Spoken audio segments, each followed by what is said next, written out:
సాయంకాలం మన ధ్యానం కొరకై దేవుని వాక్యంలో నుంచి 2 భాగాలు మనం చదువుకుందాము. రండి దయచేసి ఆదికాండము 15వ అధ్యాయము.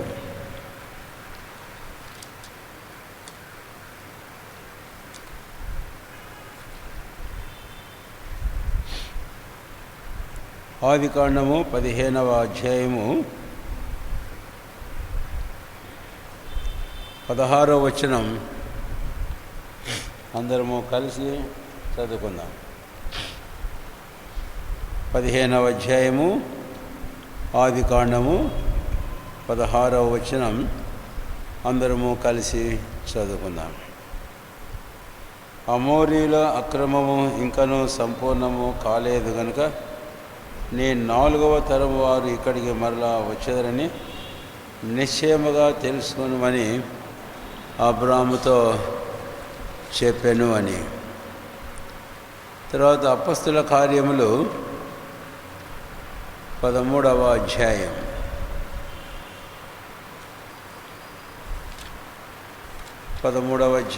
అపొస్తలుల కార్యములు అందరము కలిసి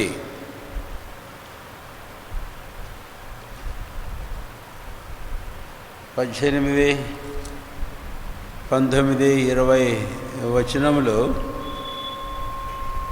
చదువుకుందాం. 13వ అధ్యాయము అపొస్తలుల కార్యములు 18, 19, 20 వచనాలు అందరము కలిసి చదువుకుందాం. ఇంచుమించు 40 ఏండ్ల మట్టుకు అరణ్యములో వారి చేష్టలను సహించెను. మరియు కనాను దేశంలో 7 జాతుల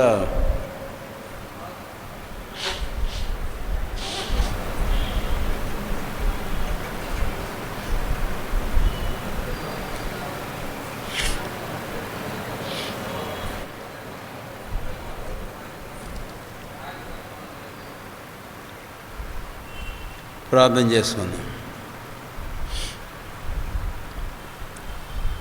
ప్రేమ కలిగిన మా తండ్రి, మా రక్షకుడైన యేసు ప్రభువు వారి శ్రేష్టమైన నామమును బట్టి మీకు వందనాలు చెల్లిస్తున్నాం. మమ్మల్ని మీరు ప్రేమించారు, రక్షించారు.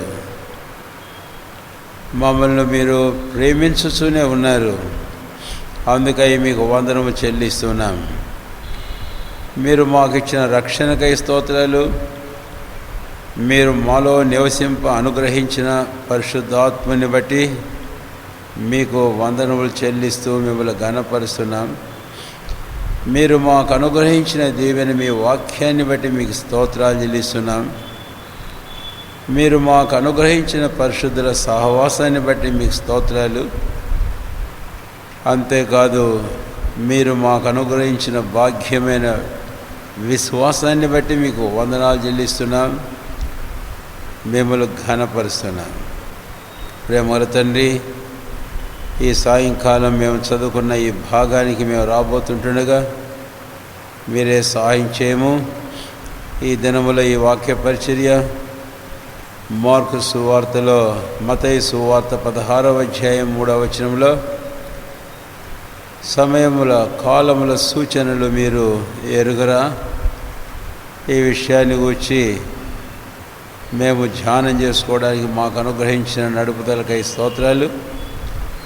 ఆ మేరకు ఆరంభించిన నాటి నుంచి మొదటి 3 పాఠాలలో సహాయపడుతూ వచ్చారు. ఈరోజు మేము 4వ పాఠానికి వచ్చి ఉన్నాం. మీ వాక్యాన్ని ధ్యానం మాకు దీవించం. మా జీవితాలలో మేము ఎరగవలసిన సంగతులు తేటగా ఎరుగినట్లు మా మనస్సులు మీరు తెరుము. మీ ధర్మశాస్త్రంలో ఆశ్చర్యమైన సంగతులు మేము చూడగలిగినట్టు మా కన్నులను తెరుము. లేఖనములను మీరు పరిశీలించడానికి మీ సెలవిచ్చారు కనుక పాత నిబంధన, కృత నిబంధన, అంతేకాదు చరిత్ర, ప్రవచనాలు ఎంత ప్రాముఖ్యమైనవో యుగాంతమందు మా మేలు కొరకై రాసి ఉంచారు. ఈ పాత కృత నిబంధనలు 66 దీవెన పుస్తకాలను బట్టి మీకు స్తోత్రాలు వందనములు చెల్లిస్తున్నాను. వీటిని మేము తేటగా అర్థం చేసుకోవడానికి సాయం చేయము. సత్యవాక్యమును సరిగా విభజించు వారినిగా మమ్మల్ని చేయము. సరిగా గ్రహించు వారినిగా మమ్మల్ని చేయము. మా మేలు కొరకే గాక ఇతరుల అనేకుల మేలు కొరకాయి మీ మాటలు మాకు అనుగ్రహించమని వేడుకొంచున్నాం. ఈ దివ్యమైన మీ వాక్యంలో, ఈ చరిత్రలోనూ, ఈ ప్రవచనాలలోనూ మీ గొప్ప ప్రణాళిక, మీరు సృజించిన ఈ భూమి ఆకాశములు, మీరు సృజించిన మానవాళి విషయంలో బహుతేటగా ఆరంభమే కాదు ప్రస్తుతం అంతమును గూర్చిన సంగతులు బహుతేటగా మా కొరకై వ్రాయబడినందులకై మీకు స్తోత్రాలు. మేమే మనుషులం, ఎన్నో హద్దుబాట్లు గలవారం, మేము అర్థం చేసుకోలేని వారు అని ఒప్పుకొనిస్తున్నాం. ప్రభువా, మీరే కనికరించి అయితే మీ వాక్యం విషయంలో శ్రద్ధను, వాక్య విషయంలో భారముతో కూడిన ప్రార్థనను, ఇటు ప్రవచనములు, చరిత్ర విషయంలో, ఇటు వాక్య విషయంలో మా హృదయంలో అపేక్షను మీరు నూతనంగా పుట్టించమని మీకు ప్రార్థన చేస్తున్నాను. ఈ సాయంకాలం మీ వాక్యాన్ని మాకు దీవించమని వందనము చెల్లిస్తూ యేసు ప్రభు వారి శ్రేష్టమైన నామమును స్తుతించి ప్రార్థించి వేడుకొనుచున్నాము తండ్రి. ఆమేన్.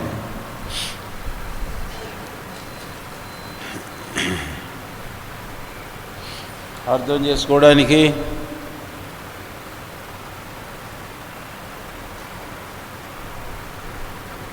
కొన్ని పర్యాయములు మనకు చాలా కష్టమైన విషయమే. ఎందుకు అని అంటే అనేకులమైన మనం సువార్త, తర్వాత క్రీస్తునందలి విశ్వాసంతో కలుగు రక్షణ, అంతేకాదు బాప్తిసము, బల్ల, ప్రభు రాకడ, ఇంతవరకే మనం చాలాసార్లు పరిమితం అవుతూ ఉంటాం. కానీ దైవ గ్రంథం అంతా కూడా మనం గమనిస్తే రెండు ప్రాముఖ్యమైనటువంటి భాగాలు మనం చూస్తాం, అర్థం చేసుకుంటాం. మనం పండుగలు గురించి ధ్యానం చేసేటప్పుడు కూడా ఆ సంగతుల గురించి తలస్తూ వచ్చాం. ఒకటి చరిత్ర మూలాలు అనేది, రెండవది ప్రవచనములు వాటి బయలుపరుపు అనేది. అయితే ఈ చరిత్ర దాని మూలాలు, ప్రవచనము, బయలుపరుపులో దేవుని ప్రణాళిక యావత్తూ ఉంది. దేవుని ప్రణాళిక యావత్తూ ఉంది. ఆ విషయాన్ని మనం పండుగలో కూడా తలంచాం. అందుకనే ఈ చరిత్ర, ఈ ప్రవచనం, బయలుపరుపులు మనం తప్పనిసరిగా వినాలి, చదవాలి, ధ్యానం చేయాలి, అర్థం చేసుకోవాలి. అప్పుడే దేవుని యొక్క ప్రణాళికను మనము అర్థం చేసుకోగలుగుతాం. ఇంకొక మాట చెబితే బాగుంటుందేమో. ఏమిటి అని అంటే, దేవుడు ఎక్కడైతే ఆరంభించాడో అక్కడే దేవుడు ముగించబోతూ ఉన్నాడు. దేవుడు ఎక్కడ ఆరంభించాడు అనేది మనం గమనిస్తే ఆదికాండం 1వ అధ్యాయం 1వ వచనంలో ఆది యందు దేవుడు భూమి ఆకాశములను సృజించెను అనే మాటను మనం చూస్తాం. నిజమే. అందుకనే ఈ 66 పుస్తకాల్లో చివరి పుస్తకమైన ప్రకటన గ్రంథాన్ని మనం వెళితే 21వ అధ్యాయము ప్రకటన గ్రంథంలో ఆ మాటే మనం చూస్తాం. ఇదిగో నూతన ఆకాశమును, నూతన భూమిని.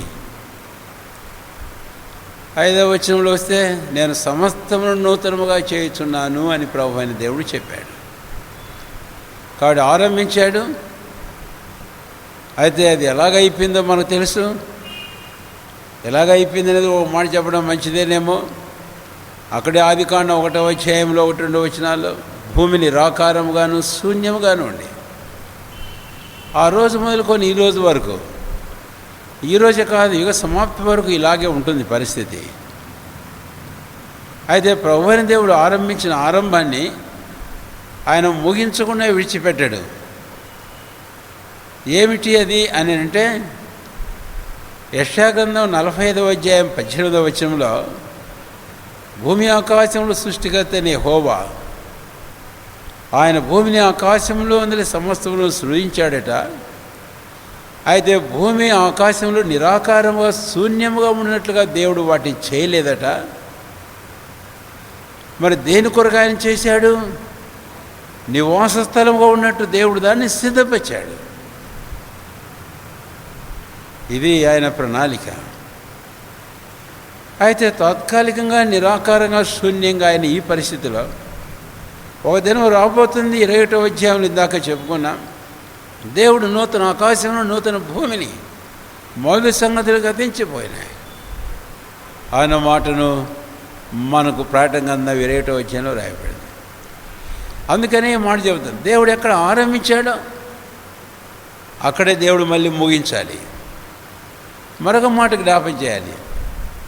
దేవుడు ఏదెంతో ఆరంభించాడు, తూర్పు దిక్కున దేవుడు ఏదైనా తోటను వేశాడు, అక్కడ జీవవృక్షం ఉంచినట్టుగా మనం చూస్తాం.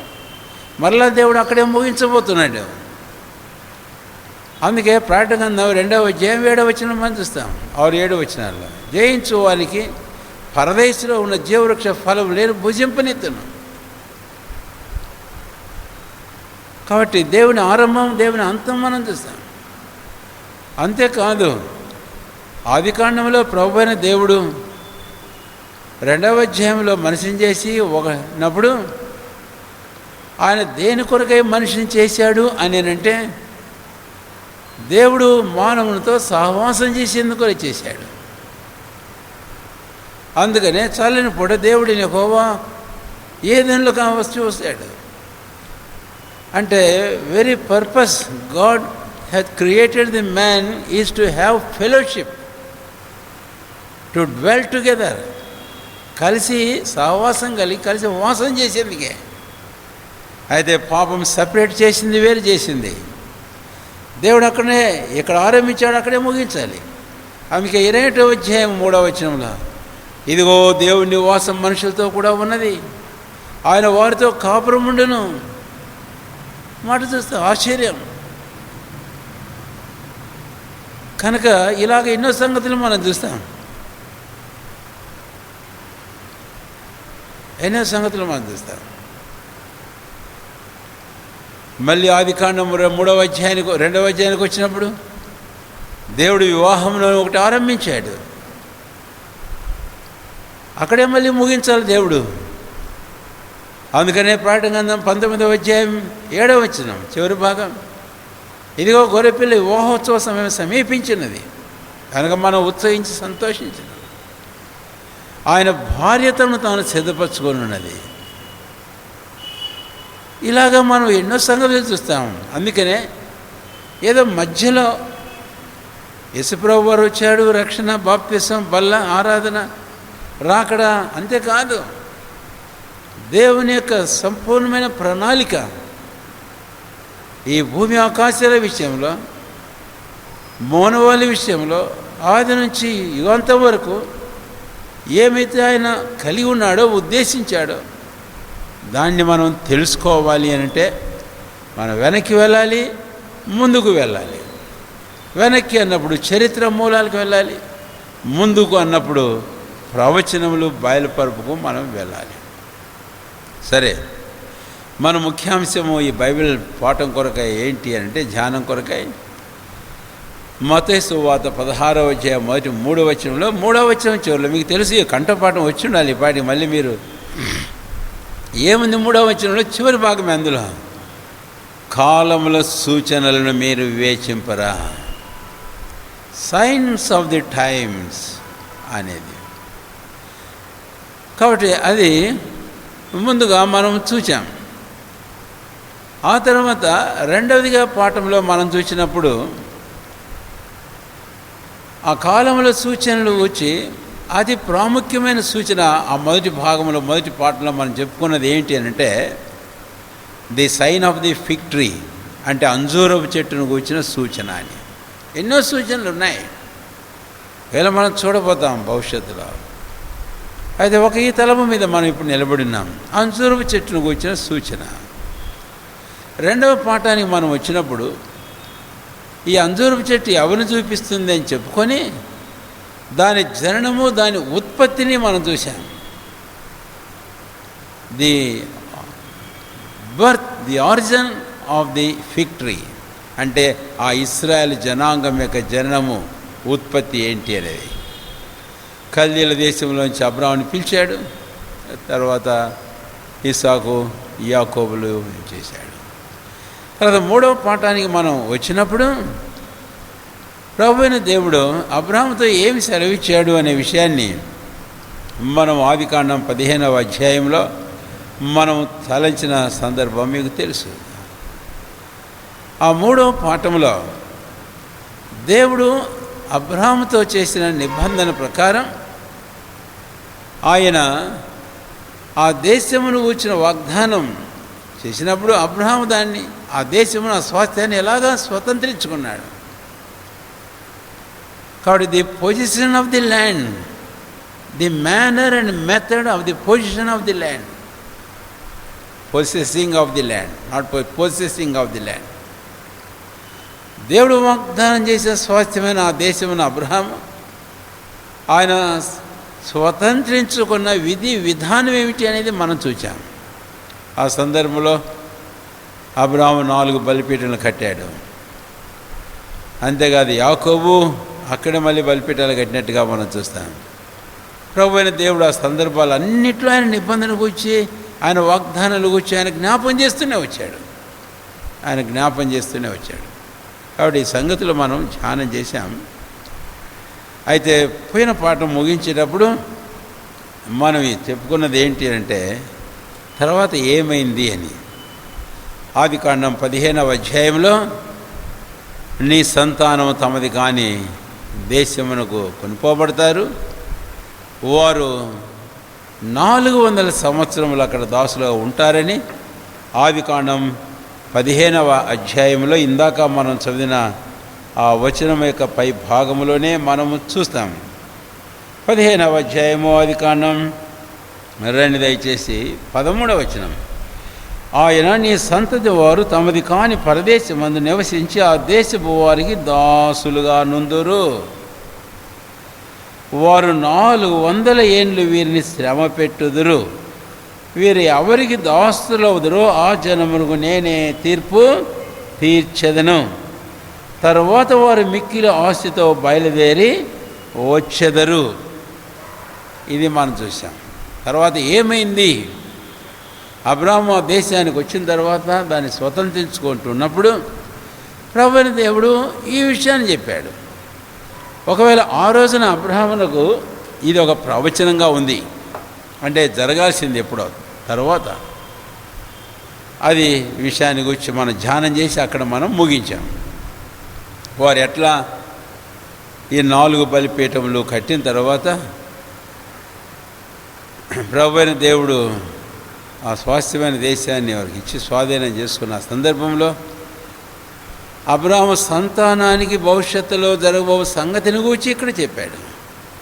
తమది కాని దేశం, అక్కడ పరవాసులుగా ఉంటారు, పరిజనులుగా. తర్వాత వారు ఎంతకాలం ఉంటారు? 430 సంవత్సరాలు దాదాపు.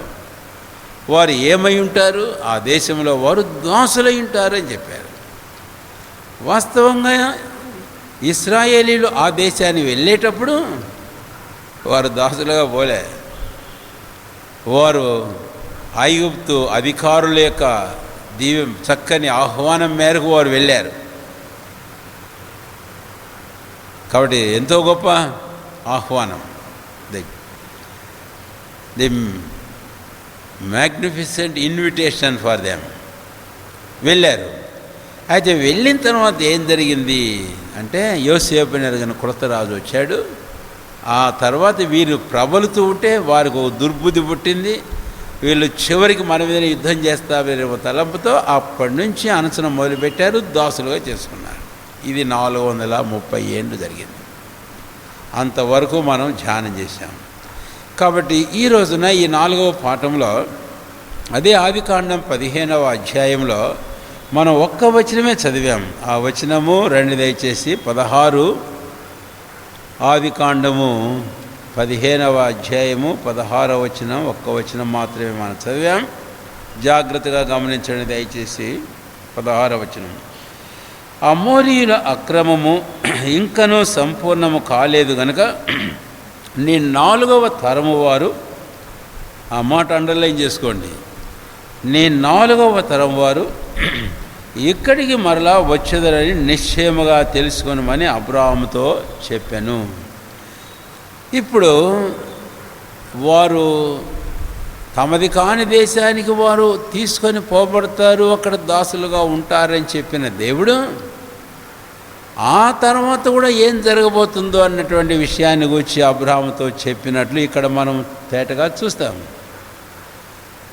అందుకనే 16వ వచనంలో నీ 4వ తరం వారు ఇక్కడికి మరలా వచ్చెదరు.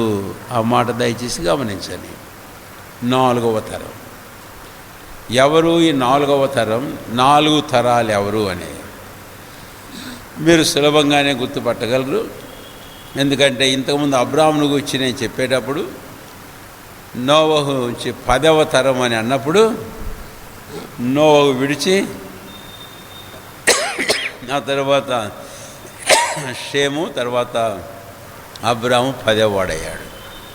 ఇప్పుడు అబ్రాహాము దగ్గర 4వ తరం అన్నప్పుడు ఇస్సాకు 1 తరం, యాకోబు 2వ తరం, 12 గోత్రాల ఇశ్రాయేలీలు 3వ తరం.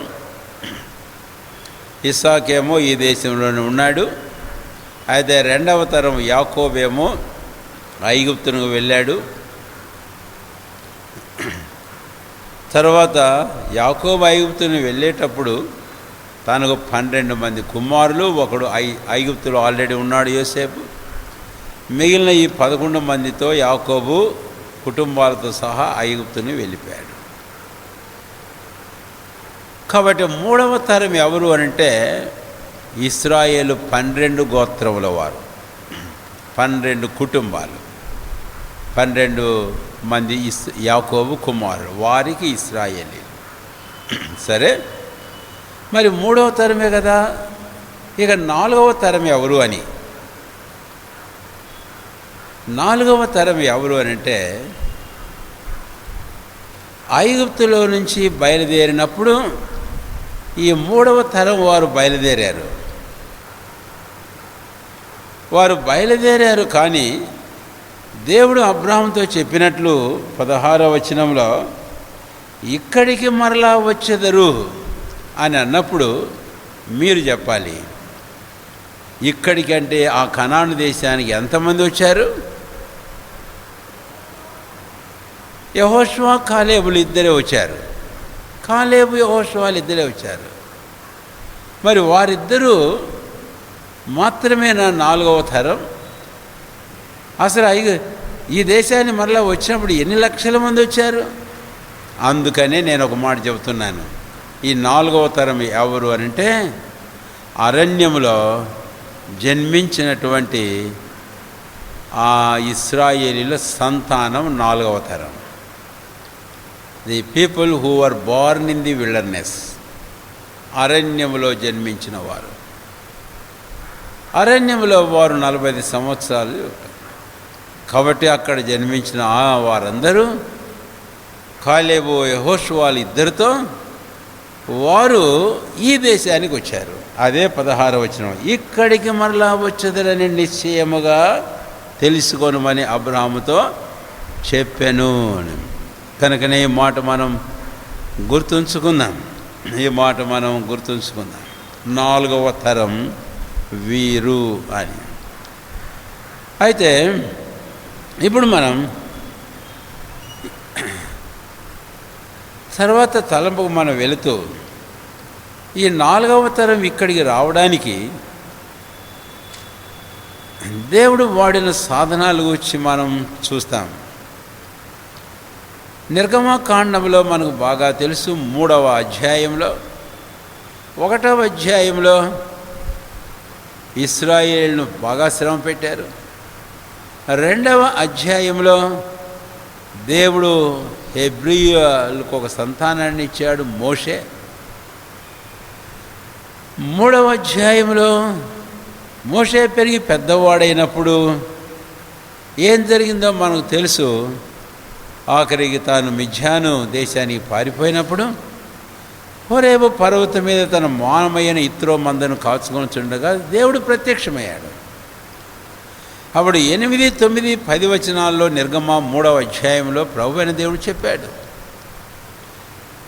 నీవురా నేను నిన్ను పంపాలి, ఈ నా జనమైన ఈ ప్రజలను ఐగుప్తు దేశంలోంచి నువ్వు తోడుకొని పోవాలి, పాలు తేళ్లు ప్రవహించు ఆ దేశానికి, పితరులకు వాగ్దానం చేసిన దేశానికి, అబ్రాహాము, ఇస్సాకు, యాకోబులకు నేను వాగ్దానం చేసి స్వాస్థ్యంగా ఇచ్చిన ఆ దేశానికి వారిని నువ్వు తోడుకొని పోవాలి అని చెప్పాడు. అప్పుడు మోషే సాకులని చెప్పాక ఎట్టకేలకు విధేయత చూపి అన్నయ్యన అహరోనుతో కలిసి మోషే ఐగుప్తు దేశానికి వెళ్ళాడు. అయితే మోషే ఐగుప్తు దేశంలోంచి ఇశ్రాయేలును బయటికి తెచ్చాడు.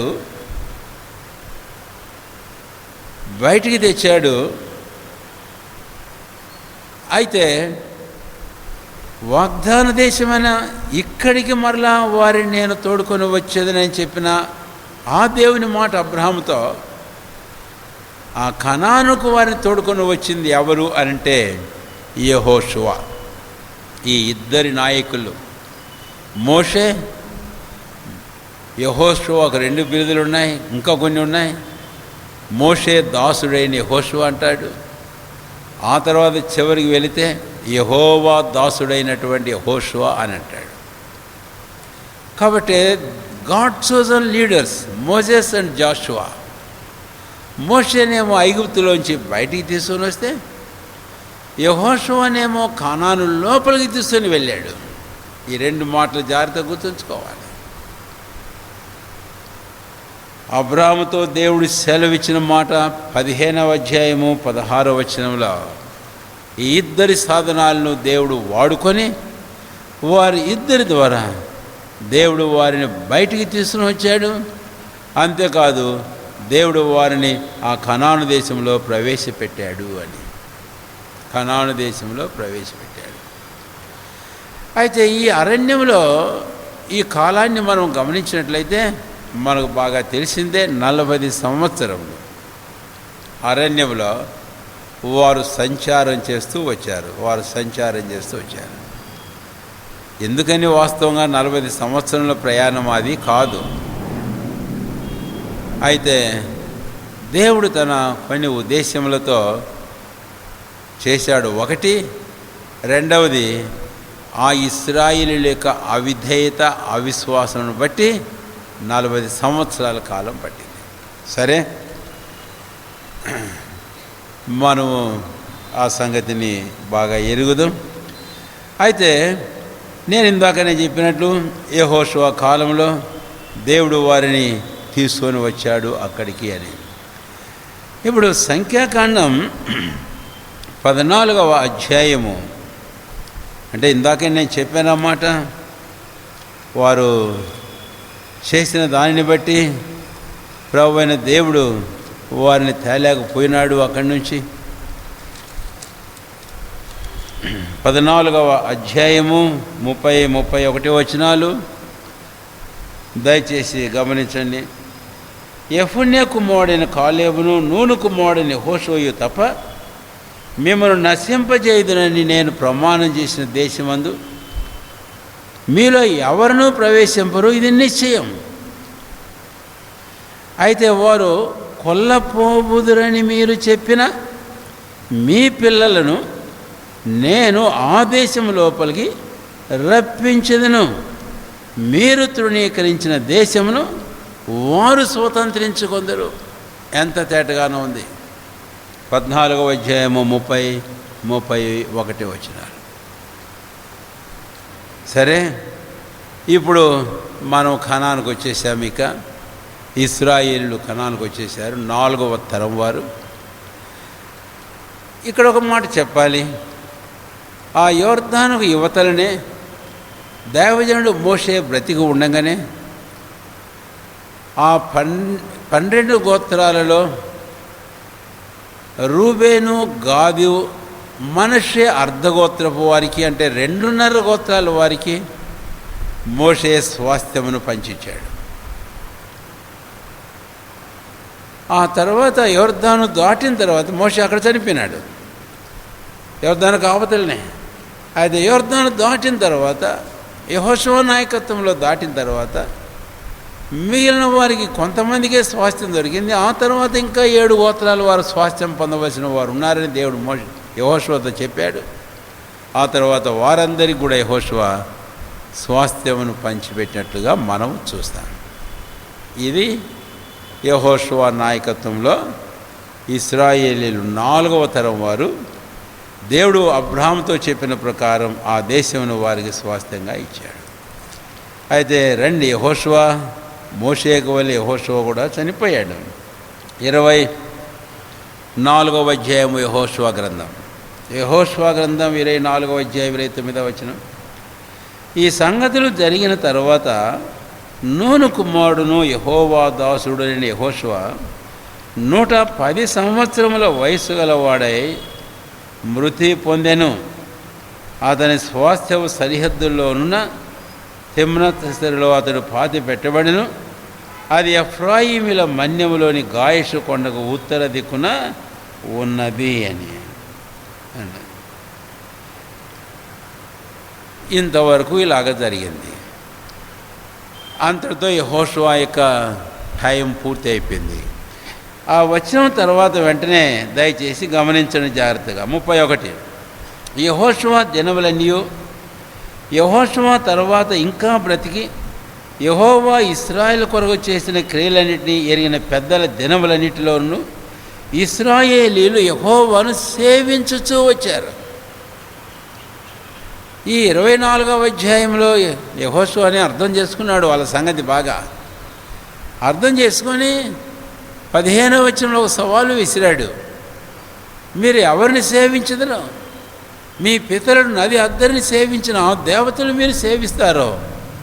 అయితే నేను నా ఇంటి వారిని యెహోవానే సేవించుదాం అన్నప్పుడు ఇశ్రాయేలు అందరూ అన్నారు, లేదు లేదు, మేమును యెహోవానే సేవించుదాం. మంచిదే. అయితే ఎంతకాలం సేవించారు తెలుసా వారు? ఇక్కడ మనకు రాయబడేటట్టుగా యెహోషువ బ్రతికినంత కాలం, ఆ తర్వాత ఇంకా యెహోషువతో కూడా ఉన్న పెద్దలు, దేవుణ్ణి ఆయన కార్యాలు ఎరిగిన వారు బ్రతికినంత కాలం వారు యెహోవాను సేవించుచూ వచ్చారు అని. అంటే యెహోవాను సేవించుచూ వచ్చింది అని అన్నప్పుడు ఒక సమయం వచ్చింది, వారు యెహోవాను సేవించడం మానేరు. రండి, ఇప్పుడు న్యాయాధిపతులు మొదలవుతుంది. ఇక న్యాయాధిపతుల గ్రంథానికి మనం వచ్చినట్లయితే రండి దయచేసి. న్యాయాధిపతుల గ్రంథం 2వ అధ్యాయం. కాబట్టి ఇప్పుడు ఆ 2వ తలంపులో మోషే యెహోషువ లేక వారి బయటికి తేవడం, ఈ కనాన్లోనికి తీసుకొని వెళ్ళడం అనే విషయాన్ని మనం చూసాం. ఆ తర్వాత ఇప్పుడు మరో తలంపుకు మనం వస్తే న్యాయాధిపతుల గ్రంథానికి మనం వచ్చినప్పుడు 2వ అధ్యాయము దయచేసి చూడండి. 2వ వచనం. మీరు ఈ దేశ నివాసులతో నిబంధన చేసుకొనకూడదు, వారి బలిపీఠములు విరగొట్టవలను ఆజ్ఞ ఇచ్చితిని కానీ మీరు నా మాట వినలేదు. 15వ వచనం చదువుతున్నారు 2వ అధ్యాయం. యెహోవా వారితో చెప్పినట్లు, యెహోవా వారితో ప్రమాణం చేసినట్లు వారు పోయిన ప్రతి స్థలమున వారికి బాధ కలుగజేయుటకు యెహోవా వారికి శత్రువు అయిన గనుక వారికి మిక్కిలి ఇబ్బంది కలిగెను అని. అంటే యెహోషువ కాలం అయిపోయినాక, ఆ పెద్దల కాలం అయిపోయిన తర్వాత ఇప్పుడు ఇశ్రాయేలీలు ఈ దేశాన్నంతా స్వతంత్రించుకున్న తర్వాత ప్రభువును సేవించుచు నమ్మకంగా ఉండి ఈ దేశము పితలకు వాగ్దానం చేసే స్వాస్థ్యాన్ని వారు అనుభవించి ఆనందించి దానికి బదులుగా వాళ్ళు ఏం చేశారంటే ఆయన మాట వినలేదు, ఆయన్ను సేవించలేదు. అంతేకాకుండా ఏ దేశానికి వచ్చారో ఆ దేశపు జనుల దేవతలను పూజించడం ఇదంతా వారు ప్రారంభించారు. అందుకని దేవుడు వారికి ఇప్పుడు శత్రువయ్యాడు. దేవుడు వారికి ఇప్పుడు శత్రువయ్యాడు. 2వ అధ్యాయంలో అదే మనం చూస్తాం. వారు క్షమించండి, 2వ అధ్యాయంలో కాదు, 2వ అధ్యాయంలోనైనా న్యాయాధిపతుల గ్రంథం 2వ అధ్యాయంలోనండి 10వ వచనం. ఆ తరము వారందరూ తమ పితరుల యొద్దకు చేర్చబడి వారి తరువాత యెహోవానైనను ఆయన ఇశ్రాయేలు కొరకు చేసిన కార్యములనైను ఎరగని తరం ఒకటి పుట్టగా, అప్పుడు వీళ్ళేం చేశారు? ఎరగని తరము అని అంటే ఇక్కడ మనం చూస్తాం న్యాయాధిపతుల గ్రంథములో 5వ అధ్యాయం 8వ వచనం. నేను కొన్ని వచనాలు చూపిస్తున్నాను. ఇశ్రాయేలీలు క్రొత్త దేవతలను కోరుకొనగా యుద్ధము ద్వారముల యొద్దకు వచ్చెను. కాబట్టి ఇశ్రాయేలీలు క్రొత్త దేవతలను కోరుకున్నారు. అయిపోయింది వారి చాప్. అప్పుడు దేవుడైన యెహోవా వారితో ముందే చెప్పినట్లు దేవుడు వారిని అప్పగించేశాడు అని నేను మీకు 3 అధ్యాయాలు జ్ఞాపం చేస్తున్నాను. అందులో ఒక అధ్యాయంలో ఒక వచనం చదువుతాను. అది లేవీ కాండం. దయచేసి రండి. లేవీ కాండము మీరందరూ తీయండి నాతో పాటు.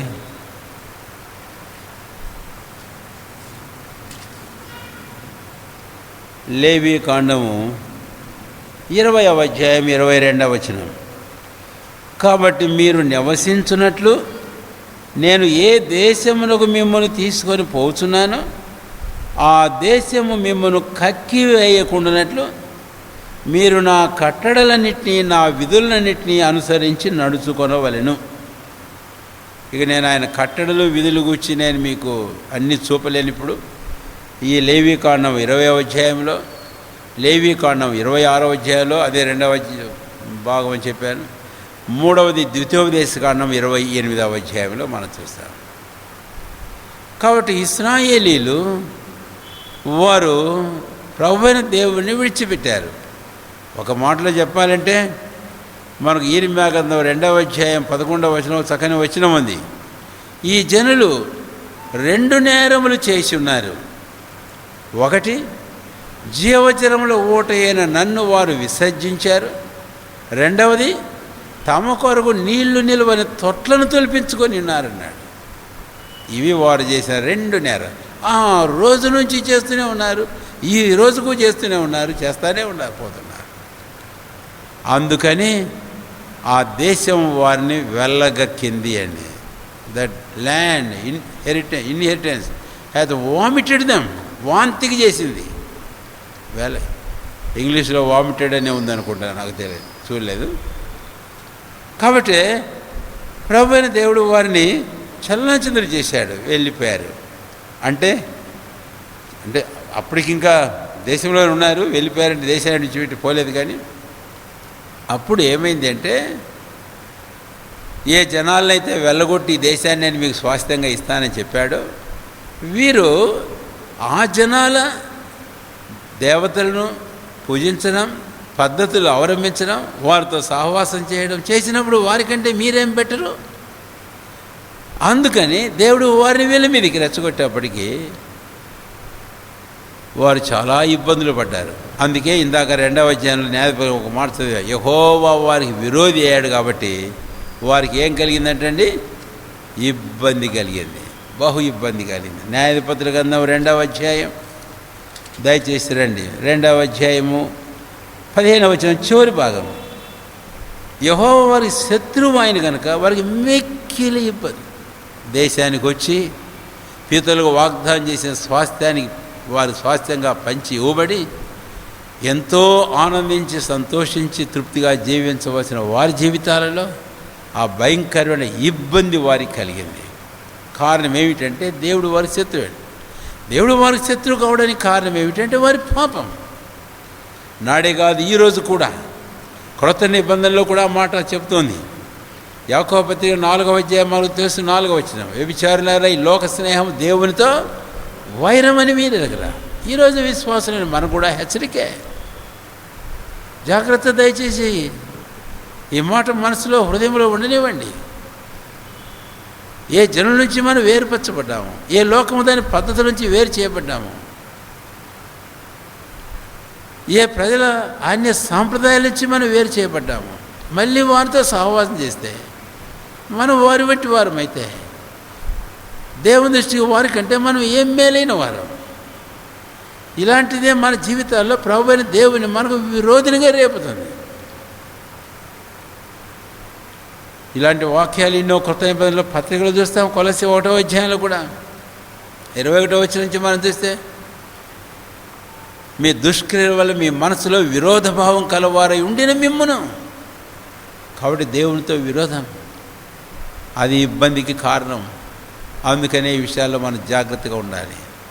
సరే, ఇప్పుడు ఇలాంటి పరిస్థితులు వారికి వచ్చినప్పుడు మీరు న్యాయాధిపతుల గ్రంథం అంతా చదివితే గనక పదే పదే వీళ్ళ మీద దాడి చేస్తున్నాడు ఎవరో వాళ్ళు. అప్పుడు ఇశ్రాయేలీలు మనం గమనిస్తే ఈ 2వ అధ్యాయంలోనే వాళ్ళు ఎక్కడెక్కడో దాక్కోపోతున్నారు, గుహల్లో, బండల సందుల్లో, అక్కడ ఇక్కడ. మనకు తెలుసు 6వ అధ్యాయంలో మహాబలాఢ్యుడైన గిజ్జోను కూడా గానుగు చోట దాక్కున్నాడు. ఇలాగా ఈ న్యాయాధిపతులు, ఇక్కడ ముఖ్యమైన తలము నేను చెప్పబోతున్నాను, ఇక దాటిపోక ఉంది. ఏంటి అని అంటే, ఈ న్యాయాధిపతులు దాదాపు 15 మందిని మనం చూస్తాం. 15 మందిని మనం చూస్తాం. ఈ 15 మంది ఎవరితో ఆరంభమవుతున్నారనే విషయానికి మనం వస్తే కనుక 3వ అధ్యాయము న్యాయాధిపతుల గ్రంథం 9వ వచనం. ఇశ్రాయేలీలు 8వ వచనంలో దాసులైపోయినారు ఆయా జనాలకు. 9వ వచనం, యెహోవాకు మొరపెట్టగా యెహోవా కాలేబు తమ్ముడైన కనజ యొక్క కుమారుడు ఒత్నియేలును రక్షకునిగా ఇశ్రాయేలు కొరకు నియమించాడు. ఒత్నియేలుతో ఆరంభమైంది. ఇలాగా మీరు తర్వాత చూడండి. మొదటి రక్షకుడు అని చెప్పాలి, న్యాయాధిపతి అని చెప్పాలి, నాయకుడు అని చెప్పాలి. న్యాయాధిపతుల గ్రంథం అని అన్నప్పుడు ఆ న్యాయాధిపతుల గురించే మనం చూస్తాం. మొదటి న్యాయాధిపతి ఒత్నియేలు, ఆయన నాయకుడు. అంతేకాదు ఆయన రక్షకుడు అని కూడా మనం చూస్తాం, సేవియర్స్. ఇలాగ ఒత్నియేలు మొదలుకొని 15 మందిని దేవుడిచ్చాడు. ఆ 15 మందిలో చివరిద్దరిని నేను మీకు జ్ఞాపం చేస్తాను, చివరి ముగ్గురిని జ్ఞాపం చేస్తున్నాను. చివరి లాస్ట్ బట్ టూ ఎరుగుదని మీరు సంసోను 13వ అధ్యాయం నుంచి సంసోను గురించి చూస్తాం. అయితే తర్వాత ఇద్దరు మనకు న్యాయాధిపతుల గ్రంథంలో కనపడరు. కానీ 1వ సమూయేలు గ్రంథానికి మనం వచ్చేటప్పటికీ ఏలీని మనం చూస్తాం. అక్కడి నుంచి నేను ఇంకొక మాట కలపాలి. ఏంటి అంటే, ఏలీ ఒక లేవి కుటుంబం నుంచి వచ్చిన వ్యక్తి, అంటే యాజకుల కుటుంబం. అందుకని లేవి న్యాయాధిపతి, నాయకుడు, యాజకుడు. అతను 14వ వాడు. 14వ వాడు ఏలీ చనిపోయిన సంగతి మనకు తెలుసు. ఆ సమయానికి దేవుడు సమూయేలుని ఏర్పాటు చేశాడు. చాలా ఆశ్చర్యం. అంటే ఇశ్రాయేలులు ప్రజలు వారు తమ అవిధేయత, తిరుగుబాటు, మూర్ఖత్వము వీటన్నిటికీ బదులుగా దేవుని అద్భుతమైన ప్రణాళిక నెరవేర్పు విషయంలో ఆయన ఏమాత్రము మార్పు చెందినవాడు కాడు. తన ప్రేమను మానివేసినవాడు కాడు. ఇంకా దేవుడు వారిని ప్రేమిస్తూనే ఉన్నాడు. అందుకనే 15వ వాడు ఎవరు అంటే సమూయేలు.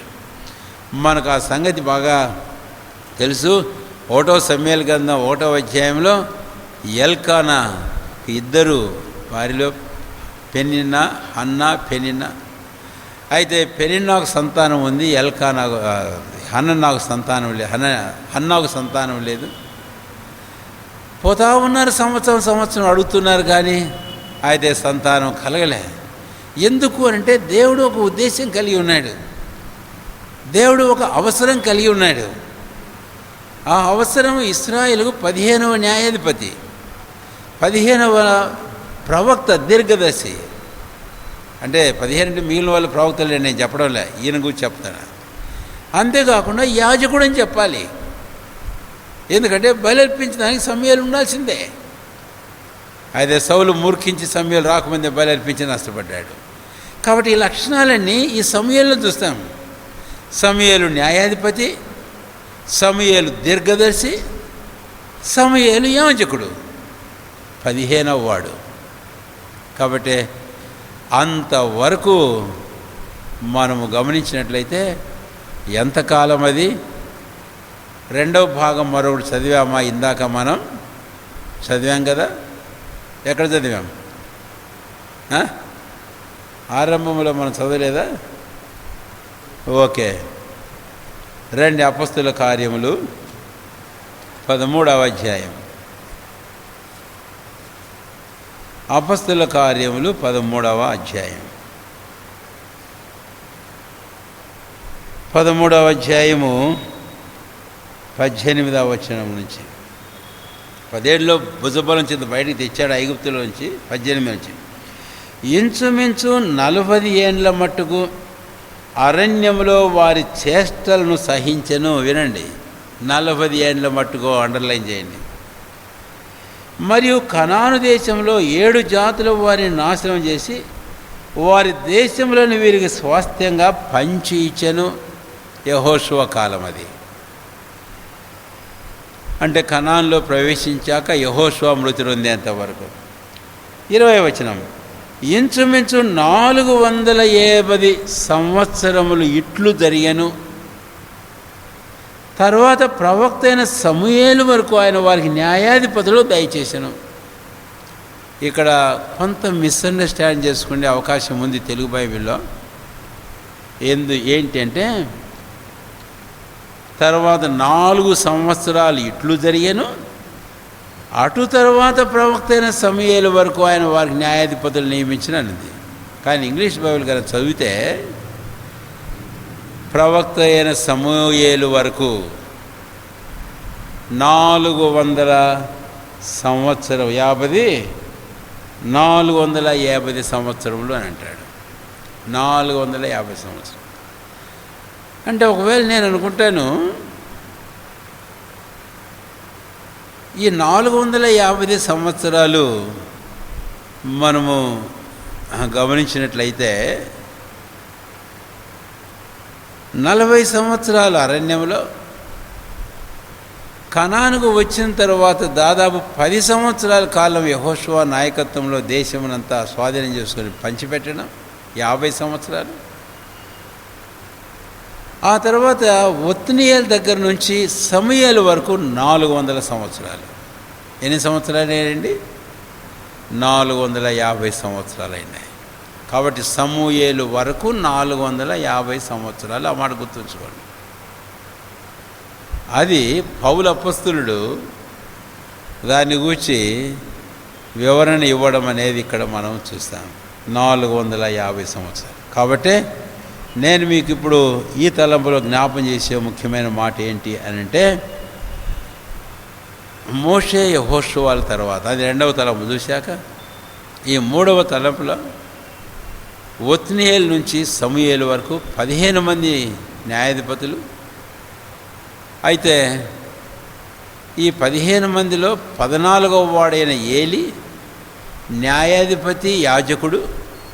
15వ వాడైన సమూయేలు న్యాయాధిపతి, ప్రవక్త. దీర్ఘదర్శి అంటే మీకు అర్థం కాదని ఆ పదం వాడుతున్నా. న్యాయాధిపతి, ప్రవక్త, యాజకుడు. అతనిలో ఇంకొక లక్షణం మనం చూస్తాం. కనుక అది సమూయేలు. అంతవరకు ఇలాగ జరుగుతూ వచ్చింది. అంటే ఈ కాలంలో ఇక న్యాయాధిపతుల గ్రంథం మీకు బాగా తెలుసు, అయినా నేను ఒక మాట జ్ఞాపం చేస్తున్నాను. ఒక న్యాయాధిపతిని లేపి దేవుడు వారికి కొంతకాలం వారి మీద చేసినప్పుడు, అంటే వారు ఈ ఇశ్రాయేలీని ఎవరైతే బాధిస్తున్నారో వారితో యుద్ధం చేసి వారికి జయం తీసుకొని వచ్చిన తర్వాత ఆయన కొన్ని సంవత్సరాలు ఏలేవాడు. ఎన్ని సంవత్సరాలు ఏలాడని నేను మీరు తేటగానే ఉంది, మీరు బైబిల్లో చూసి అర్థమవుతాయి. మొదటి వాడు 40 సంవత్సరాలు. అయితే వెంటనే మళ్ళీ అయిన తర్వాత ఏమైంది, మళ్ళీ తప్పు చేశారు, మళ్ళీ శత్రువులు వచ్చారు, మళ్ళీ ఇంకొక న్యాయాధిపతిని లేపాడు, మళ్ళీ కొంతకాలం నెమ్మది. ఈ ప్రకారము మనం గమనిస్తే 400 సంవత్సరములు ప్రభువైన దేవుడు న్యాయాధిపతులను ఇచ్చి ఆ దేశానికి వారికిని చక్కని విశ్రాంతినిస్తూ వచ్చాడు అని. అంటే దేవుని యొక్క మహాప్రేమ. ఎందుకు ఇంతగా దేవుడు చేయాల్సి వచ్చింది అని అంటే, నేను మీకు చెప్పా ఇందాక ఆరంభంలోనే, దేవుడు ఎక్కడ ఆరంభించాడో అక్కడే ముగించాలి అని. ఇప్పుడు ఈ విషయం కూడా కలుపుతున్నాను దానికి. దేవుడు ఎక్కడ ఆరంభించాడు, అబ్రహామును ఐగుప్తు కల్దీల దేశం నుంచి పిలవడంలో ప్రభువైన దేవుడు నిబంధన చేశాడు, దేశాన్ని స్వాస్థ్యంగా ఇచ్చాడు.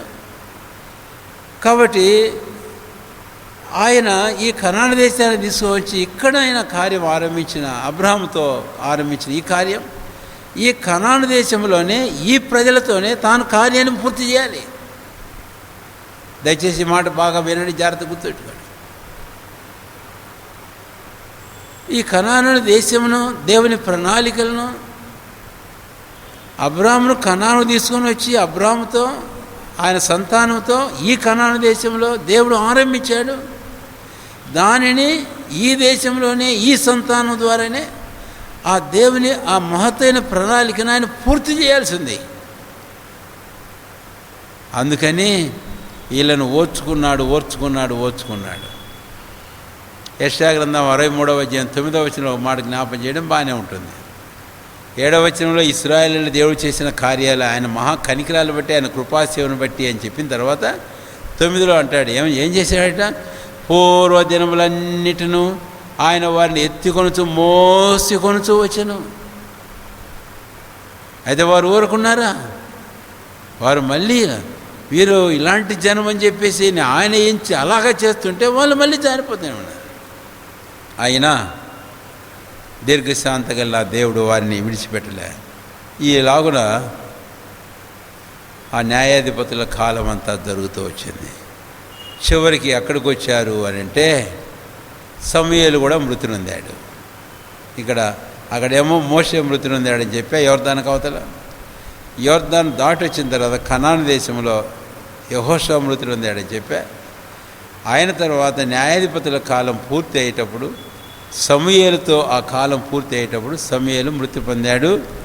1వ సమూయేలు గ్రంథం రండి దయచేసి 28వ అధ్యాయం అండి. 1వ సమూయేలు గ్రంథం 25వ అధ్యాయం 1వ వచనం.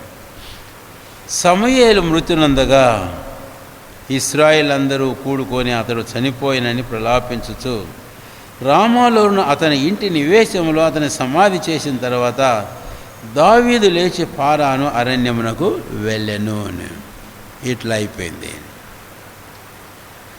సరే, ఇక సమూయేలు అధ్యాయం అక్కడ పూర్తి అయింది. అయితే సమూయేలు అధ్యాయం పూర్తి కాకముందే దేవుడు సమూయేలుతో ఒక మాట చెప్పాడు. ఏం చెప్పాడు అని అంటే, 1వ సమూయేలు గ్రంథం 8వ అధ్యాయం మనకు తెలుసు. ఇక్కడ మరొక తలంపు మనం వస్తున్నాం. ఆ తలంపు ఏమిటి అని అంటే, the period of the kings of Israel. ఇశ్రాయేలీలు, ఈ అంజూరపు చెట్టు అని చెప్పబడుతున్న ఈ ఇశ్రాయేల్ జనాంగానికి దేవుడు ఏర్పాటు చేసిన రాజుల గురించి ఇక నేను జ్ఞాపం చేస్తున్నాను.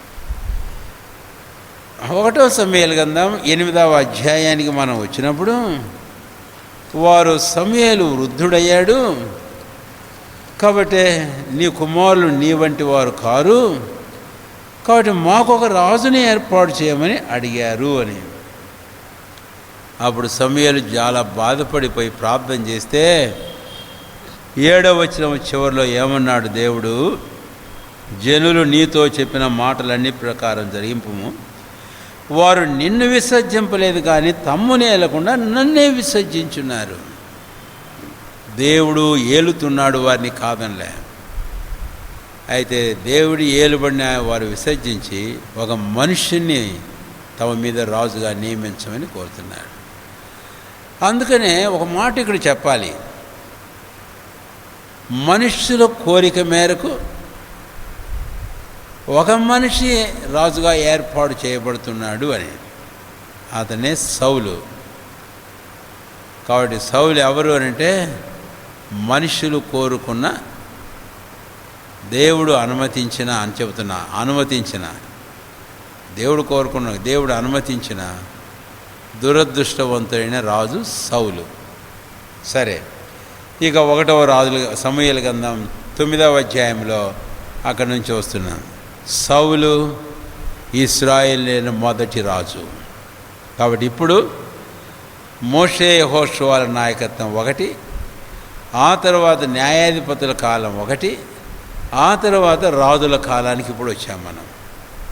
ఈ రాజుల కాలం సౌలు మొదలుకొని చివరివాడు దాదాపు అంటే చెప్పాలి ఒక మాట యెహోయాకీను.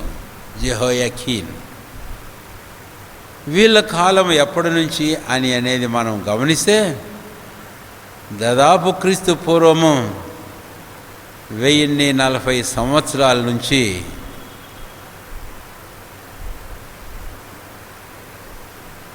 యెహోయాకీను అనేటి ఈ రాజు ఆ బబులోను చెరలోంచి విడుదల పొందినప్పటి వరకు. అయితే ఈ మాట కూడా కొంచెం విపులంగా నేను మీకు జ్ఞాపం చేయాల్సిన అవసరం ఎంతైనా ఉంది. సౌలుతో ఆరంభమై సౌలు 40 సంవత్సరాలు పాలన చేశాడు. ఆ తర్వాత దావీదు మళ్ళీ రాజై 40 సంవత్సరములు పాలన చేశాడు. ఆ తర్వాత దావీదు కుమారుడైనటువంటి సొలొమోను రాజై తాను 40 సంవత్సరాలు దేశాన్ని పాలించాడు. తర్వాత ఏమైందో తెలుసా, సొలొమోను కుమారుడైన రెహబాము రాజయ్యాడు. రెహబాము రాజు అయినప్పుడు రాజ్యం 2గా విడిపోయింది అని. ఇశ్రాయేల్ యొక్క రాజ్యం ఏమైందండి, 2గా విడిపోయినప్పుడు ఎవరు ఆ 2గా ప్రజలు విడిపోయారు కాబట్టే వారున్న ప్రాంతం విడిపోయిందంతే. ప్రజలు ఎవరు, 12 గోత్రాల వారు. 10 గోత్రాల వారేమో ఒక గుంపు అయ్యారు, 2 గోత్రాల వారేమో మరొక గుంపు. 2 రాజ్యాలుగా విభాగించబడ్డాయి.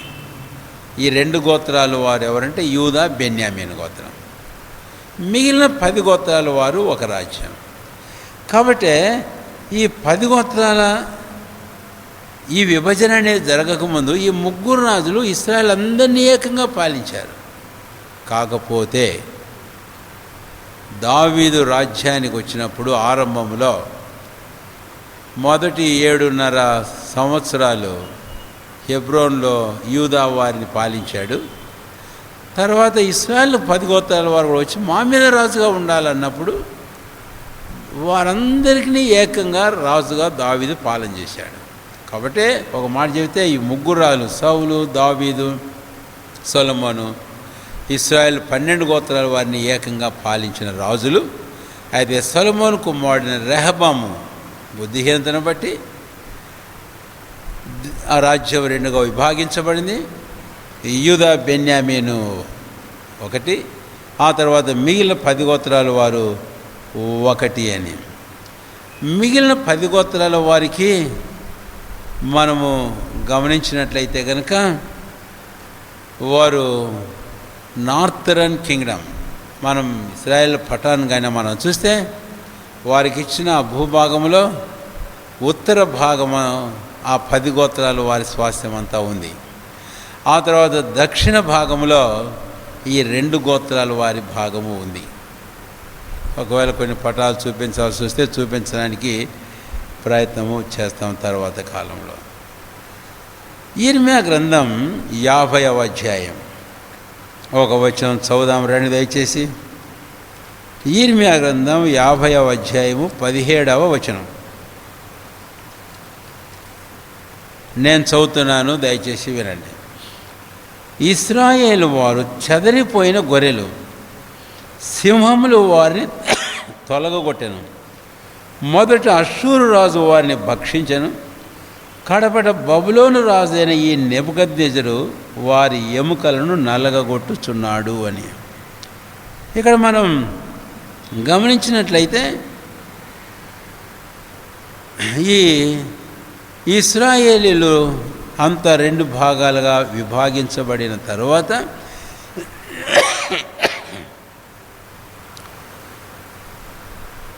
వీరు రెహబాము దగ్గర నుంచి రాజ్యం వేరైనప్పుడు, రెహబామేమో యూదా 2 గోత్రాల వారికి, యెరోబామేమో సొలొమోను పశువుల కాపరి దాసుడు, ఇశ్రాయేలు 10 గోత్రాల వారికి. ఇంకా ఈ ప్రకారం పోతా వచ్చింది, చివరి దాకా పోతా వచ్చింది. అయితే ఇలాగా జరుగుతూ ఉండే కాలంలో చివరికి వెళ్ళిన తర్వాత ఏమైపోయింది అని అంటే, దేవుడు ఈ ప్రజలను మళ్ళీ అన్యులకు అప్పగించేశాడు. న్యాయాధిపతుల కాలంలోనేమో అక్కడుండే వాళ్ళే ఇశ్రాయేలును అణచుచూ వాళ్ళ ఆస్తిపాస్తులు తింటూ ఉంటే దేవుడు న్యాయాధిపతులు లేపుతుండేవాడు. ఆ చాప్టర్ అయిపోయిన తర్వాత ఇప్పుడు రాజుల కాలం వచ్చిన తర్వాత ఈ రాజులు పాలిస్తూ ఉంటుండగా 2 భాగాలు విభాగించబడిన తర్వాత చివరికి ఏం జరిగింది అనేది ఇప్పుడు 50వ అధ్యాయం యిర్మీయా గ్రంథంలో మనం చదివాం. 17వ వచనం మీరు దయచేసి గుర్తించండి. 3వ పంక్తి చదువుతున్నాను. మొదట అష్షూరు రాజు వారిని భక్షించను. ఎవరిని అంటే ఉత్తర దేశంలో ఉన్న 10 గోత్రాల ఇశ్రాయేలీలను. ఇది ఏమిటి అంటే, ఇశ్రాయేలీలు వారి దేశం నుంచి అష్షూరీయుల దేశానికి చెరగా తీసుకుని పోబడడం అని గురించి ఇక్కడ చదువుతాం. ఇందాక నేను మీకు చదివా 20వ అధ్యాయంలో లేవీకాండంలో 22వ వచనంలో, దేశం వారిని మిమ్మల్ని వెలగక్కుతుంది. చూశాడు న్యాయాధిపతుల కాలం, అయిన వాళ్ళు ఏమి సెటరేట్ అయినట్టు లేరు. కాబట్టి ప్రభు అయిన దేవుడు చెప్పాడు, ఇంక లాభం లేదు. అందుకని దేవుడు అష్షూరీయులు లేపినప్పుడు ఆ ఉత్తర భాగము ఆవులను ఉన్నటువంటి ఆ అష్షూరీయులు వారు ఈ ఉత్తర భాగమైన ఇశ్రాయేలు 12 గోత్రాల మీద దాడి చేసి వారిని చెరగా తీసుకుని పోయారు. ఇది దాదాపు క్రీస్తు పూర్వము 720 సంవత్సరాల కాలంలో, క్రీస్తు పూర్వం 720 సంవత్సరాల కాలంలో. అయిన తర్వాత ఇక వీళ్ళనేం వదిలిపెట్టలే, ఎవరిని? సదరన్ కింగ్డమ్ అంటే దక్షిణ రాజ్యం, అది యూదా బెన్యామీనీలు. అందుకనే 17వ వచనంలో ఇక్కడ వారిని గురించి మరొక మాట మనం చూస్తాం. 17వ వచనం చివరి భాగం, కడపట బబులోను రాజు అయిన ఈ నెబుకద్నెజరు వారి ఎముకలను నలగొడుతున్నాడు. వాళ్ళెవరు? ఈ బబులోను రాజు ఎవరు అంటే నెబుకద్నెజరు. వారి ఎముకలను అంటే ఎవరు? వారు యూదులు. అప్పటికి వీళ్ళకు ఒక పేరు వచ్చేసింది, వాళ్ళేమో ఇశ్రాయేల్ అని, వీళ్ళేమో యూదులని. ఇది కూడా జాగ్రత్తగా గుర్తుంచుకోవాలి, ఎప్పుడు మర్చిపోవద్దు. ఆ నార్థన్ వైపు అంటే ఉత్తర భాగం వైపు ఉండేవాళ్ళు. ఇప్పుడు మనకు ఉత్తర ఇండియా దక్షిణ ఇండియా ఉన్నట్టుందే, ఉత్తర ఇశ్రాయేలు దక్షిణ ఇశ్రాయేల్. అది ఉత్తర ఇశ్రాయేల్ 10 గోత్రాల వారికి ఏమో ఇశ్రాయేలు, దక్షిణ ఇశ్రాయేల్ దేశానికి ఏమో ఆ 2 గోత్రాల వరకు యూదులు. వారి పిలుపు, ఎందుకంటే ఒక సమయం వస్తుంది మనం ఇంకా ముందుకు పోయినప్పుడు ఆ పేరు కూడా మారుస్తారు తర్వాత. సరే, అప్పుడు బబులోను రాజు ఇశ్రాయేలీయులు అష్షూరీయులకు చేత చెరగా తీసుకొని పోబడిన దాదాపు 120 సంవత్సరాల తర్వాత యూదా జనాంగము కల్దీల దేశమైన బబులోనుకు చెరగా తీసుకొని పోబడ్డారు కల్దీల రాజైన నెబుకద్నెజరు ద్వారా. దాదాపు 3 పర్యాయములు కల్దీలు యూదా జనాంగం మీద, ఈ దక్షిణ ఇశ్రాయేలు మీద దాడి చేశారు. కాబట్టి ఆ సందర్భంలో చెరగా తీసుకొని పోబడిన వాళ్ళు ముఖ్యులు ఎవరంటే దానియేలు, హనన్యా, మిషాయేలు, అజర్యా అనేవారు. అంటే ఎంతోమంది ఉన్నారు, ఇక వాళ్ళందరినీ గురించి నేను మీకు జ్ఞాపం చేయడం లేదు. ఇలాగా చెరగా వారు తీసుకొని పోబడ్డారు. ఈ సందర్భంగా నేను రాజుల గ్రంథంలో ఒక మాట మీకు జ్ఞాపం చేయాలి. 2వ రాజుల గ్రంథం దయచేసి రండి, 17వ అధ్యాయం. 2వ రాజుల గ్రంథం 17వ అధ్యాయము 5, 6 వచనాలు వినండి. అష్షూరు రాజు దేశమంతటి మీదికిని షోమ్రోను మీదికిని వచ్చి 3 సంవత్సరములు షోమ్రోను ముట్టడించెను. అంటే షోమ్రోను ఇశ్రాయేలీల 10 గోత్రాల వారి ముఖ్య పట్టణం, the head quarters, capital city. Shomron అంటే మీకు అర్థమవుతుందా? సమరియా. ఆ సమరియే తర్వాత షోమ్రోన్. కాబట్టి అది వారి ముఖ్య పట్టణం. 5వ వచనం, షోమ్రోను ముట్టడించెను. హోషేయ ఏలుబడిలో 9వ సంవత్సరం అష్షూరు రాజు షోమ్రోను పట్టణమును పట్టుకొని ఇశ్రాయేల్ వారిని అష్షూరు దేశంలోనికి చెరగొని పోయి గోజాను నది దగ్గర హాలహు హాబోరు అనే స్థలంలందు మోదీయుల పట్టణంలోనూ వారిని ఉంచెను. ఇది జరిగింది క్రీస్తు పూర్వం 720వ సంవత్సరం. అయితే ఇప్పుడు యూదా వారి విషయానికి మనం వస్తే 2వ రాజుల గ్రంథం 24వ అధ్యాయం. 2వ రాజుల గ్రంథం 24వ అధ్యాయం రండి, 25వ వచనం. 24వ అధ్యాయము 25వ వచనం. యూదా వారి మీదను యెరూషలేము వారి మీదను యెహోవా తెచ్చుకున్న కోపమును బట్టి తన సముఖంలో ఉండి వారిని తోలివేయుటకై బబులోను రాజు మీద సిద్కియా తిరగబడు. బబులోను రాజు. ఇంకా 25వ అధ్యాయానికి మనం వస్తే బబులోను రాజు నెబుకద్నెజరు యొక్క దాడులు, 3 దాడులు మనం చూస్తాం. కనుక ఇప్పుడు దాదాపు క్రీస్తు పూర్వం 600 సంవత్సరం, ఇది 600 సంవత్సరాల ప్రాంతంలో కల్దీలు ఇక్కడ ఈ యెరూషలేము. అందుకనే ఇక్కడ ఈ మాట మనం చూస్తాం, ఎవరి మీదకంట? యూదా వారి మీదను యెరూషలేము వారి ముఖ్య పట్టణం, యూదా వారేమో ప్రజలు 2 గోత్రాలు వారు. వారికేమో షోమ్రోను అయితే వీరికేమో యెరూషలేము. వారేమో 10 గోత్రాలు ఇశ్రాయేలు అయితే వీరేమో 2 గోత్రాలు యూదా వారు. ఇప్పుడు కల్దీలు రాజు వీరిని కూడా ఆయన చెరగా తీసుకొని పోయినట్టుగా మనం చూస్తాం. అది మనం 50వ అధ్యాయం యెర్మీయా గ్రంథం 17వ వచనంలో మనం చదివాం. ఇప్పుడు ఇలా జరిగింది. ఇప్పుడు ఈ రాజుల కాలానికి మనం వస్తే దాదాపుగా 400 సంవత్సరాల కాలం. 400 సంవత్సరాల కాలం అంటే దావీదు దగ్గర నుంచే మనం మొదలు పెడితే క్రీస్తు పూర్వం 1000 అనుకుందాం, 1004 సంవత్సరాల కాలం. ఇంకా అక్కడి నుంచి మొదలు పెడితే దాదాపుగా 400 సంవత్సరాల కాలం. అంటే కల్దీల రాజు అయినటువంటి బబులోను వచ్చాడు. క్రీస్తు పూర్వం 600 అంటే 404 సంవత్సరాలు అయిపోయింది, లేక 400 సంవత్సరాలు. ఇప్పుడు ఇక ఇశ్రాయేలు చెరగపోయినారు, యూదులు చెరగా తీసుకోపోయినారు. దేశం ఏమైంది? మళ్ళీ వస్తాము ఈ దేశానికి. ఈ టైంలో ఎవరు చొరబడ్డారు, ఎవరు వచ్చారు, ఇంకా లేరు ఈ దేశంలో, ఎంతో కాలం లేరు ఇక. సరే, ఇలాంటి పరిస్థితుల్లో దేవుడు ఒక ఆశ్చర్య కార్యం చేశాడు. ఎందుకంటే యూదా జనాంగాన్ని గురించి ప్రభువైన దేవుడు సెలవిచ్చిన ఒక మాట ఏంటి అంటే, యెర్మీయా గ్రంథం 25వ అధ్యాయంలో దేవుడు ప్రవక్త అయిన యెర్మీయా ద్వారా మాట్లాడుతూ, నేను వీరిని చెరగా తీసుకుని పోతాను అంటే ఆ 2 గోత్రాల వారిని కల్దీల దేశానికి.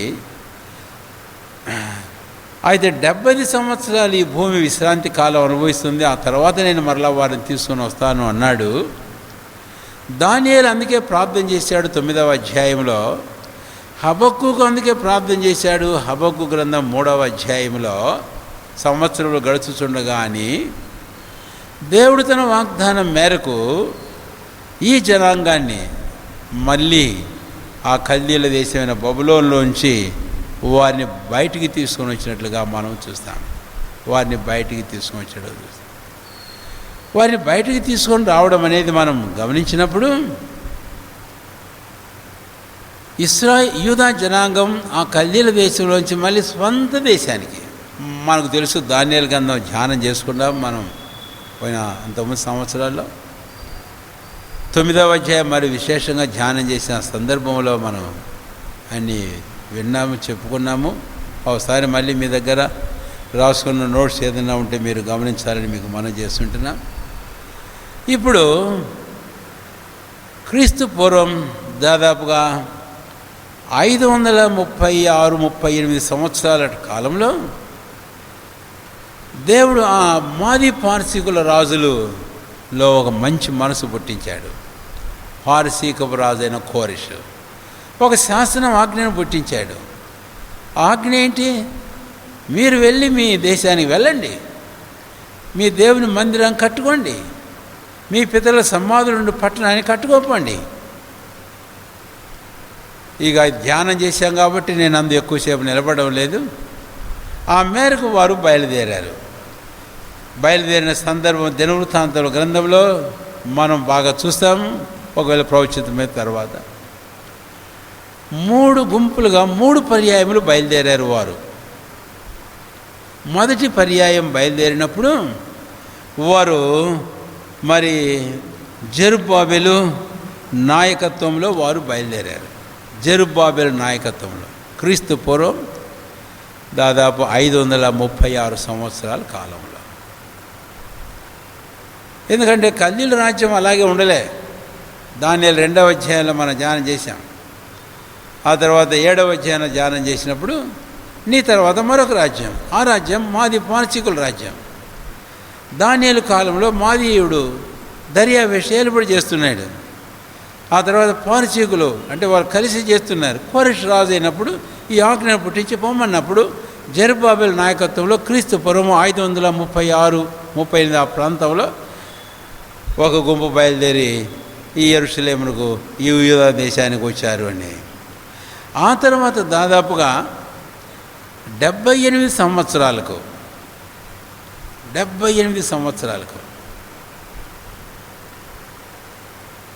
ఎజ్రా నాయకత్వంలో 2వ గుంపు బయలుదేరి వచ్చారు.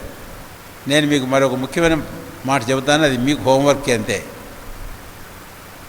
ఎజ్రా గ్రంథంలో ఎజ్రా నాయకత్వంలో అంటే ఈ జెరుబ్బాబెలు నాయకత్వంలో బయలుదేరిన రోజు నుంచి దాదాపు 78 సంవత్సరాలకు ఎజ్రా నాయకత్వంలో మరొక గుంపు బయలుదేరారు.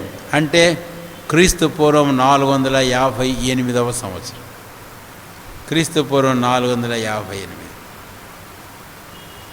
అయితే ఆ తర్వాత 14 సంవత్సరాలకు అంటే క్రీస్తు పూర్వం 444 సంవత్సరం నెహెమ్యా నాయకత్వంలో ఇంకా కొంతమంది బయలుదేరి వచ్చేశారు. కాబట్టి జెరుబ్బాబెలు నాయకత్వంలో బయలుదేరినప్పుడు తనతో కూడా యెహోషువ ఉన్నట్లు మనకు అర్థమవుతుంది.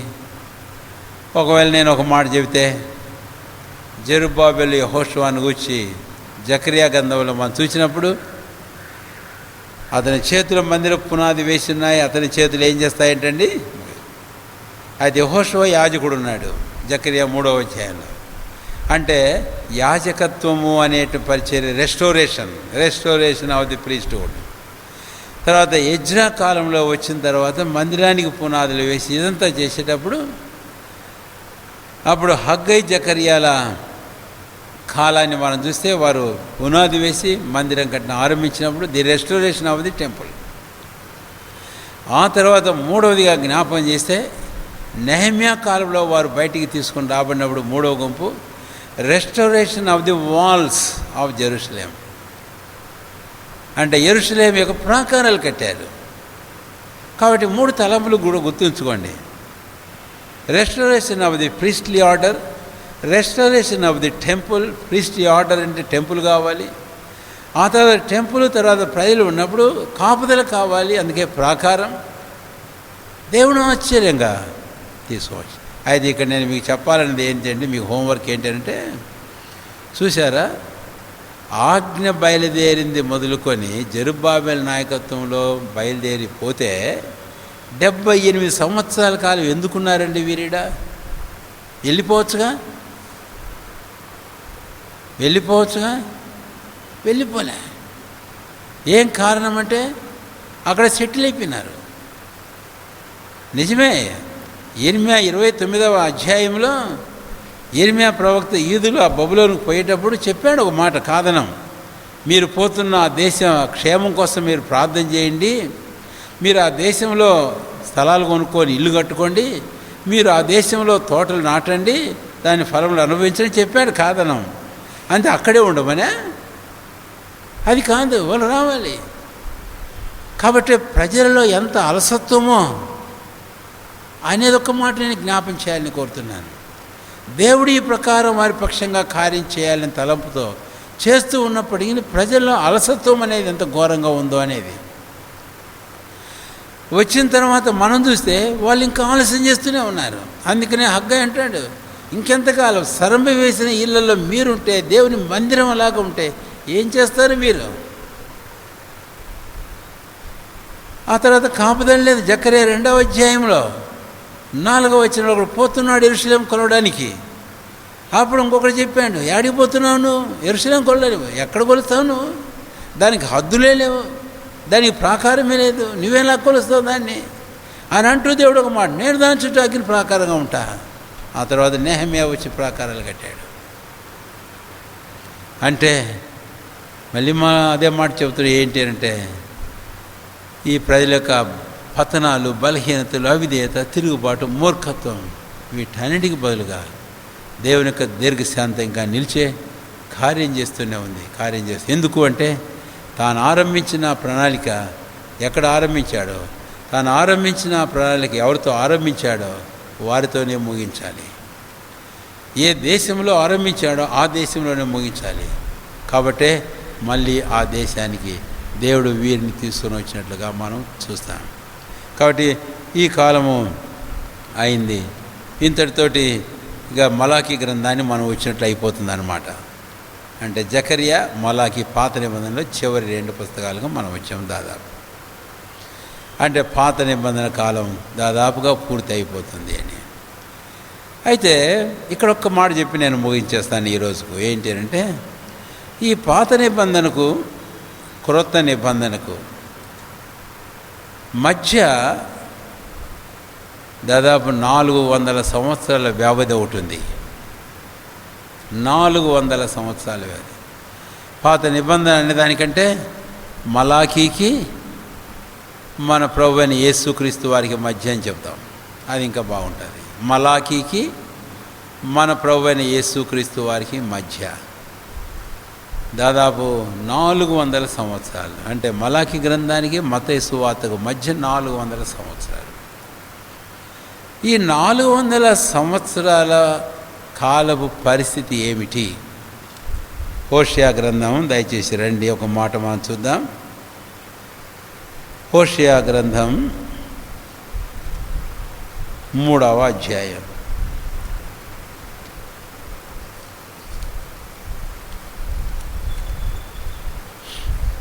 హోషేయ గ్రంథం 3వ అధ్యాయము 4వ వచనం 5వ వచనం.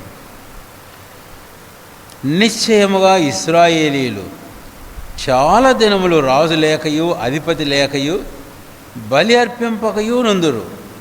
దేవతా స్తంభములు కానీ ఏఫోదును కానీ గృహదేవతలు కానీ ఉంచుకొనకుందురు. తరువాత ఇశ్రాయేలీలు తిరిగి వచ్చి తమ దేవుడైన యెహోవా యొద్దకు, తమ రాజైన దావీదు యొద్దకును విచారణ చేయుదురు. ఈ దినముల అంతమందు వారు భయభక్తులు కలిగి యెహోవా అనుగ్రహం నందుకై ఆయన యొద్దకు వత్తురు. 5వ వచనం ఇంకా చాలా ఉంది, అది అప్పుడు కాదు, అది తర్వాత మనం వెళ్ళాలి. అయితే 4వ వచనంలో ఆగుదాం. నిశ్చయముగా ఇశ్రాయేలీలు చాలా దినములు రాజు లేకయు అధిపతి లేకయు బలి అర్పింపకయు నుందురు. దేవతా స్తంభమును కానీ ఏ ఫోదును కానీ గృహదేవతలు, అది 10వ అధ్యాయంలో కూడా మళ్ళీ మనం చూస్తాం హోషేయలోనే. కాబట్టి ఈ చాలా దినాలు ఏంటివి అని అంటే ఈ మలాకి దగ్గర నుంచి మన ప్రభు అయిన యేసుక్రీస్తు వారి వరకు.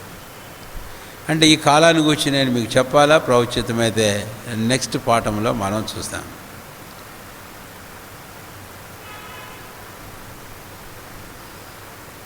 ఈ 400 సంవత్సరాలు వాళ్ళకు రాజు లేడు, వాళ్ళకు ధర్మశాస్త్రం లేదు, వారికి యాజకులు లేరు, ఆ తర్వాత వారికి అధిపతులు లేరు, వాళ్ళకు బలులు లేవు, ఏ ఫోదు లేదు, వాళ్ళకి ఇంకేం లేదంతా. ఇది 4. ఇది ఏమని చెప్తారు అంటే 400 సైలెంట్ ఇయర్స్. సైలెంట్ ఇయర్స్ అని ఎందుకు అనాల్సి వచ్చింది అని అంటే ఈ 400 సంవత్సరాల్లో ఏం జరిగిందో ఇంకా మనకేం తెలియదు. అంటే ఏం తెలియదు అంటే సైలెంట్ అని ఎందుకు అనాల్సి వచ్చింది అని అంటే ఏం జరిగిందనే విషయం మనం చూస్తాం. కానీ సైలెంట్ ఇయర్స్ అని ఎందుకు అనాల్సి వచ్చింది అని అంటే దేవుడు మాట్లాడడం లేదు, ఇక ప్రవక్తల ద్వారా మాట్లాడడం లేదు, యాజకుల ద్వారా మాట్లాడడం లేదు. అందుకని యెహోవా వాక్కు ఇశ్రాయేలుకు ప్రత్యక్షం కాలే. 1వ సమూయేలు మనం 3వ అధ్యాయాన్ని వెళితే 2వ అధ్యాయంలో ఆ కాలంలో యెహోవా వాక్కు ఏం కాలేదంటే చెప్పండి, ప్రత్యక్షం కాలే. అందుకని దేవుని వాక్కు ప్రత్యక్షం కానటువంటి దినాలవి. ఇంకా ఇశ్రాయేలుకు రాజు లేడు, అధిపతి లేడు, ఎఫోదు లేదు, వాళ్ళకు దైవ ప్రత్యక్షతలు లేవు. ప్రత్యక్షతలు లేకపోతే పరిస్థితి ఎలాగుంటుందో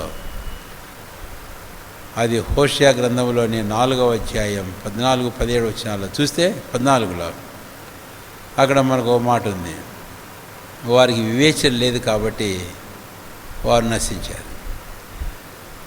29వ అధ్యాయం అనుకుంటాను 18వ వచనం సామెతల గ్రంథంలో ఎక్కడ దైవోక్తి లేదో అక్కడ జనులు కట్టులేక తిరుగుతారు అని తెలుగులో ఉంది. ఇంగ్లీష్లో ఎక్కడ దైవోక్తి దర్శనం లేదో అక్కడ జనులు నశిస్తారు. కాబట్టి ఈ 400 సంవత్సరాలు సైలెంట్ పీరియడ్. మలాకి దగ్గర నుంచి ప్రభువైన యేసుక్రీస్తు వారి వరకు ఏం జరిగింది, ఆ తర్వాత యేసుక్రీస్తు వారి శరీరధారిగా ఉన్న కాలంలో ఏం జరిగింది, ఈ అంజరపు చెట్టు అని ఇశ్రాయేల్ జనాంగం యొక్క పరిస్థితి ఏంటి అనేది మనం చూస్తాం. దాదాపుగా ఈ ఇశ్రాయేలు అంజూరపు చెట్టు వీరి యొక్క చరిత్ర మూలాలు మనం చూచాం. ప్రవచిత మీద ఇంకొక పాఠంలో ఆ విషయాన్ని మనం పూర్తి చేస్తాం. అక్కడ నుంచి మరి మనం ప్రవచనాలకు వెళ్ళేటప్పుడు కాస్త వెనక్కి వస్తాము. ఎందుకు వెనక్కి వస్తాము అంటే ఈ ప్రస్తుత దినాల్లో జరిగేటటువంటి సంగతులు మనం అర్థం చేసుకోవడానికి కొంత వెనక్కి మళ్ళీ అబ్రాము, ఇస్సాకు, ఇస్మాయిల్ దగ్గరికి రావాల్సిన పరిస్థితి ఉంటుంది. మనం చూద్దాం. నిదానంగా, నెమ్మదిగా, ప్రార్థనాపూర్వకంగా ఈ పరిచయాలు మనం జరిగించుకోవాలి. నేను మీకు చెప్పాను, దేవుడు ఏమైతే ఆరంభించాడో ఆదికాండం 1వ వచనం అక్కడ ఆయన ముగించాలి. నేను మళ్ళీ ఆ విషయాలన్నీ చెప్పడం లే. దేవుడు అబ్రహాముతో, ఇశ్రాయేలుతో దేవుడు ఆరంభించాడు ఒక జనంతో. తర్వాత ఆ కనాను దేశంలో ఆరంభించాడు కార్యం. అక్కడే మళ్ళీ అదే జనంతో ఆయన ప్రణాళికలు ముగించబోతున్నాడు అనే సంగతి. కాబట్టి దేవుడు ఆరంభించేవాడే కాదు, కొనసాగించి దాన్ని పూర్తి చేసేటవాడు. కాబట్టి ఆయన ప్రణాళికలు, చరిత్ర మనకు అర్థం కాకుండా ప్రవచనాలు మనం అర్థం చేసుకోలేము. అందుకనే ఈ చరిత్ర కొరకు ఈ సమయాన్ని అంతా మనం వ్యయం చేస్తుంటున్నాం. కాబట్టి ఈ సంగతులు ఏమైతే విన్నారో అవి మళ్ళీ తలంచుకోండి, మనసును అప్పుడు భద్రం చేసుకుందాం. భవిష్యత్తులో ముందున్న ధ్యానం కొరకే మనం సిద్ధపడదాం. ప్రార్థన చేసుకోండి.